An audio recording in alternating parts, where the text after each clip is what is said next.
Buenas noches, señoras y señores, bienvenidos a un nuevo programa de análisis. Nos acompaña ya en el estudio de CN Plus, en la capital de la República, el asambleísta Moisés Tagle. Moisés, buenas noches, qué gusto de verlo, como siempre, ¿cómo está? Muy buenas noches, Rodolfo, gracias. Bien, estamos ya, la semana pasada, culminó el primer debate del proyecto de reformas a la ley de minería. ¿Cuál es la postura personal de Moisés Tagle y del bloque respecto a la reforma? Yo he sido estudiante, luego fui profesor por más de 40 años y finalmente fui rector los últimos 10 años de la Escuela Superior Politécnica del Litoral. Esta institución fue fundada en el año de 1959 con 4 propósitos fundamentales, porque así lo señalaba el decreto de creación de esta universidad. Y uno de ellos tiene que ver precisamente con la preparación de recursos humanos y la investigación científica y tecnológica en el tema de los sectores de la minería y el petróleo. Ya. De tal manera que por convicción personal he estado vinculado al tema por más de 4 décadas. Pero además también por posición partidista, porque estoy en la Asamblea Nacional representando pues a un número importante de electores de la ciudad y de la provincia del Guayas, y estoy en la bancada del Partido Social Cristiano y el Movimiento Madera de Guerrero. Y una de las propuestas que ha mantenido históricamente esta alianza política era precisamente, o es precisamente, el apoyo irrestricto, independientemente de quién sea el gobierno de turno, al desarrollo de los principales sectores que pueden eventualmente, por su potencial económico, permitir que nuestro país salga del subdesarrollo y tenga pues un bienestar colectivo y un bienestar económico para todos los ecuatorianos. Y precisamente la minería es uno de esos sectores, de esta manera que conceptualmente nosotros estamos apoyando, como no puede ser de otra manera, siendo consecuentes con lo que hemos planteado toda la vida, y en mi caso personal por convicción académica, porque conozco el tema muy de cerca de mucho tiempo, las reformas a la ley de minería. Obviamente el proyecto de ley que se está discutiendo en la Asamblea y que efectivamente su primer debate se realizó el viernes pasado en el Pleno, y entiendo pues que en los próximos días entraremos ya a conocer el informe final para el segundo debate y la votación correspondiente. Obviamente digo, ese documento no es un documento perfecto. Nada es perfecto. Es perfectible como toda obra humana. Claro. Y creo que los legisladores, los asambleístas de muchas bancadas, incluyendo la bancada oficialista, han hecho aportes importantes para mejorar no solamente la redacción del documento, sino también la aplicabilidad de las normas que se persiguen implementar a través de estas reformas. En lo personal también he hecho planteamientos concretos. Justamente el día de hoy lo hice público a través de los medios electrónicos que tiene la Asamblea, y he hecho llegar el documento correspondiente a la señora presidenta de la Asamblea y obviamente al presidente de la comisión que está tratando estas reformas. Y eso es en términos generales, ya, mi estimado Rodolfo.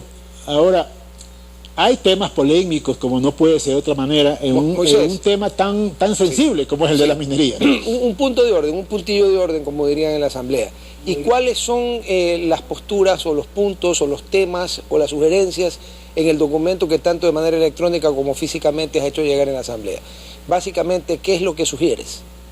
Unas observaciones que tienen el objetivo de aclarar el alcance de las disposiciones. A ver. Una de las cuestiones que no termina de convencer a muchos asambleístas es esta posibilidad de que se pueda entregar de manera directa concesiones mineras a empresas estatales. Sobre ese tema, nuestra postura es de que efectivamente a nivel mundial es una práctica bastante bien conocida el que gobiernos se puedan poner de acuerdo para, a través de instituciones gubernamentales o empresas estatales, se puedan realizar actividades de tipo económico. Correcto. Eso no es ninguna novedad y por lo tanto no debe extrañar a nadie que en el Ecuador se quiera hacer eso. El problema está en que, tal como está redactado ese artículo, permitiría de que también esto se haga directamente con empresas de economía mixta o con consorcios. Y esa es la parte que a mí en lo personal no me deja tranquilo, porque todos sabemos incluso por experiencias históricas en nuestro propio país, qué es lo que puede ocurrir eventualmente si se asigna una área importante de forma directa a una empresa de economía mixta. Claro, no es lo mismo. Mañana pasado, el Estado, que es parte de ese consorcio o de esa empresa de economía mixta, puede traspasar esos derechos a unos terceros, que puede ser del sector privado, y terminamos adjudicando de manera directa una actividad importante para el desarrollo del país a un grupo privado, sin el debido concurso que hubiera podido en otras circunstancias obtener la mejor propuesta posible. O sea que si esa es una de las inquietudes básicas. Pero si entiendo bien, tu inquietud se refiere estrictamente a cuando en la colada entrarían economías que no, compañías que no son 100% propiedad de un Estado. Y esa es la sugerencia que estoy planteando, que se elimine de la redacción el tema de las empresas de economía mixta o consorcios y se deje solamente la posibilidad de adjudicación directa a entes estatales, es decir, empresas o instituciones en donde un Estado X sea 100% dueño de las acciones o del control de esa empresa. Perfecto. ¿Alguna otra? Otra preocupación que tenemos es con respecto al tema de los ingresos extraordinarios. A ver. Preocupación que, por cierto, es de muchos asambleístas. ¿Qué es lo que dice en definitiva el artículo que estamos discutiendo? Dice en pocas palabras de que cuando se produzcan esos ingresos extraordinarios, que no es otra cosa que un ingreso que se puede producir en la eventualidad de que el precio del mineral, por ejemplo oro, sea superior al precio pactado en el contrato de explotación que firmó el Estado con el concesionario. Yo lo que digo es lo siguiente, también es una práctica muy conocida a nivel mundial, de que cuando se firman estos contratos de explotación, no solamente de minerales, sino de petróleo y de otros activos importantes en el desarrollo económico, se pacta un precio. Correcto. Y ese precio de referencia, obviamente, es un precio que le permite al concesionario recuperar pues sus inversiones preoperacionales, sus inversiones operacionales, sus costos de producción y obtener una utilidad razonable. De tal manera que, si se produce un ingreso extraordinario, que es algo que no estaba previsto, no tiene por qué esperarse a que la empresa recupere totalmente sus inversiones preoperacionales para que el Estado pueda ser partícipe de la parte que le corresponda en esos ingresos extraordinarios. Entonces, eso conviene aclararse, porque, repito, esto es una práctica casi universal. Yo conozco de esto en muchos países, así es como se aplica este tema de los ingresos extraordinarios. Hay también una disposición que dice que se aplicará una tasa al valor de la transacción cuando las empresas que tienen los derechos mineros en una concesión en el Ecuador traspasen esos derechos a terceros de manera directa o indirecta. Y hay una parte específicamente que se refiere que también es aplicable el pago de esa tasa, que es del 1% del monto de la transacción, a las transacciones que se hagan en bolsa, tanto en el Ecuador como en el extranjero. Entonces, ahí también hay otro tema de aplicabilidad de esa norma, porque los que algo entendemos de finanzas sabemos dos cosas. Primero, que generalmente las compañías multinacionales, que son las que están interesadas en la gran minería, son empresas que no tienen pues operaciones solamente en el Ecuador, no. Tienen operaciones mineras en muchas partes del mundo, y que además sus acciones se transan en bolsa, no solamente en una bolsa, sino puede ser incluso en varias bolsas en distintos países. Y los individuos, los ciudadanos comunes y corrientes en estos países, compran y venden acciones de esa empresa o de cualquier otra. Entonces la pregunta que yo me hago es cómo se va a llevar el control de ese tipo de transacciones. Entonces este es un tema que tiene que ver con la aplicabilidad de la norma. Obviamente, si un concesionario traspasa un porcentaje importante de sus acciones que están en su poder, traspasa a un tercero, ahí sí hay formas de cómo aplicar fácilmente la norma.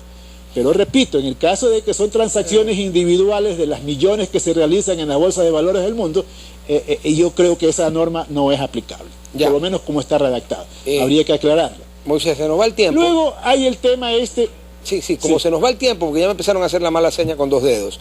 Una respuesta concreta a una pregunta concreta. Pachacutic plantea que se archive la ley porque, a su juicio, viola la Constitución porque no hay tiempo al ser un proyecto económico urgente de ir a la consulta prelegislativa. ¿Cuál es la opinión tuya? Bueno, ese es un tema que lo han planteado no solamente ellos, sino algunos otros colegas. Yo lo que digo es, este es un asunto tan importante para el futuro del Ecuador. Del tema minero se viene hablando décadas, mi estimado Rodolfo. Y entonces ocurre que ahora, que incluso está vigente ya una nueva ley minera por 4 años y no se han producido mayores resultados, porque esa es la verdad, ¿no? Entramos nuevamente en la eterna discusión, porque incluso escuché algún colega asambleísta de ese bloque que tú mencionaste, de que ni siquiera hay que hacer minería, y que hay otras alternativas para el desarrollo del Ecuador, como el turismo ecológico y otro tipo de actividades.